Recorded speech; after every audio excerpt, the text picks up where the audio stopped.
1974, trahison Pompidou-Giscard. La dette publique explose en France depuis 1974. Même scénario qu'en Amérique. On paye de l'intérêt à des banques privées au lieu d'emprunter sans intérêt à la Banque centrale. Voici un graphique de la dette publique et de la charge d'intérêt de la dette en France entre 1959 et 2011. On constate entre 1959 et 1974 que la dette reste sensiblement la même. Il n'y a pas d'augmentation du fardeau. Mais après 1974, on voit l'explosion de la dette générée par les intérêts payés aux banques privées. Respectant les règles qui ont été décrites, l'État français ne fait plus appel à sa banque centrale et paye donc des intérêts depuis 1973. Lorsque l'on somme ce qui a été payé en intérêts seul depuis cette date, on obtient le nombre remarquable de 1400 milliards d'euros. Pourquoi remarquable? Parce qu'il est très proche d'une autre somme, la dette publique française actuelle, qui a augmenté sur cette même période de 1350 milliards d'euros. En clair, ce qui fait grossir la dette, ce sont tout simplement les intérêts de cette même dette. Et n'oublions pas qu'il ne s'agit ici que de la dette publique. La dette des entreprises commerciales françaises, par exemple, elle, est aujourd'hui de 7000 milliards d'euros. Les raisons d'un tel florilège de dettes publiques et privées partout dans le monde sont maintenant plus claires. En effet, une grande partie des pays de la planète baignent dans le même bain, à devoir faire des emprunts et payer des intérêts pour faire fonctionner leur économie. Pour rembourser ces emprunts et ces intérêts, il faut faire d'autres emprunts plus importants, qui amèneront d'autres intérêts plus importants aussi. On aboutit donc de cette manière à une dette qui se nourrit d'elle-même, et grossit, grossit, grossit, inévitablement. Vous avez déjà dû entendre que la dette publique est provoquée par une mauvaise gestion des dépenses de l'État, ou un manque de compétitivité, et que la seule manière de la résorber est de privatiser l'économie ou d'appliquer des plans d'austérité. Eh bien, sachez que ce sont des conneries.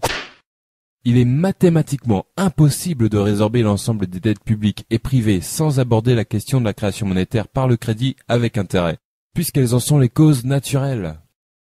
Si vous voulez résorber la dette, le premier prérequis indispensable est d'arrêter de faire couler le second robinet pour remplir la baignoire et d'utiliser plutôt le premier à bon escient. C'est-à-dire limiter le pouvoir de création monétaire aux seules banques centrales. C'est le seul moyen d'obtenir un système monétaire qui n'auto-alimente pas sa propre dette. Il y a une quarantaine d'années, les États se sont interdit l'accès à leur banque centrale sous prétexte que le premier robinet était parfois utilisé de manière abusive. Nous sommes arrivés aujourd'hui à la situation inverse, où le premier robinet manque cruellement et un autre l'a remplacé, remplissant l'économie de dettes impossibles à rembourser.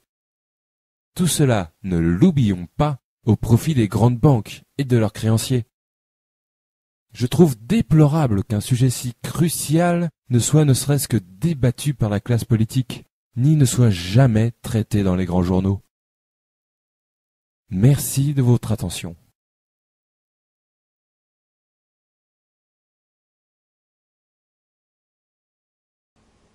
La France est à l'agonie économique, mais elle ignore l'origine profonde de sa maladie. Signe des temps, au moment même où notre pays connaît l'une des pires crises de son histoire, il perd son illustre et unique prix Nobel d'économie qui avait donné les clés pour le guérir. En effet, Maurice Allais avait dans l'indifférence générale depuis des décennies, seul contre tout l'ostracisme de la nomenclature politicienne au pouvoir, démontré la folie de la mondialisation. À cet égard, en qualité de responsable politique, je me sens modestement le devoir aujourd'hui de reprendre le flambeau de Maurice Allais pour dénoncer le secret bien gardé de l'oligarchie qui détruit délibérément la prospérité de notre pays depuis les années 70. Ce féodalisme budgétaire et monétaire hallucinant a déjà été condamné dans le plan anticrise du Front National le 27 février 2009. Il est un problème politique de première importance et doit être révélé à nouveau à toute l'opinion publique française pour lever la confusion sur la raison principale de la destruction de notre économie et du désordre monétaire mondial. Les dirigeants politiques de tous bords, l'Union européenne, le FMI, ne cessent de culpabiliser les citoyens sur le montant de la dette due, nous dit-on, à trop de social, trop de santé, trop de services publics, etc. Mais au fond, examinons quel est le péché originel qui a fait basculer soudainement la France des 30 glorieuses à celle des 40 piteuses. La vérité est que la dette publique française est d'abord due aux intérêts cumulés exorbitants payés. 37 milliards d'euros en moyenne par an, payés aux marchés financiers mondiaux sur lesquels nous avons été obligés d'emprunter depuis près de 40 ans. Pourquoi ? Parce que l'infâme loi du tandem Pompidou-Giscard du 3 janvier 1973, entérinée par l'article 104 du traité de Maastricht, puis confirmée par le traité de Lisbonne, a privé la France de son droit régalien de battre monnaie par la création monétaire de la Banque de France pour offrir aux banques d'affaires privées le droit illégitime d'émettre du crédit payant pour l'État. Ces usuriers spéculent ensuite contre tous les actifs de la planète, y compris les dettes des États souverains. Bref, vous avez compris, il n'est plus possible de solliciter directement la Banque de France ou même la BCE pour financer la dépense publique. Nous sommes contraints de passer par les banques et les marchés financiers rapaces, mais c'est unique au monde.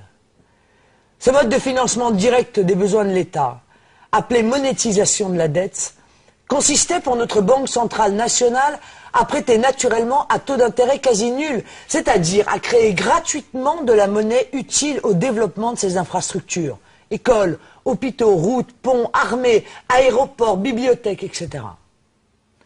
Tous les partis politiques de gouvernement depuis 1973, de droite comme de gauche, ont concouru à la création et à la pérennité de ce régime de financement inique. Il a eu de multiples conséquences catastrophiques, notamment de nous jeter dans une logique de surendettement public jusqu'à la déshérence de l'État et la fin programmée de nos politiques. Il s'agit ni plus ni moins d'un racket discret sur tous les secteurs rentables de l'économie française, ainsi qu'une privatisation rampante de la protection sociale et des retraites. Écoutez attentivement ce chiffre.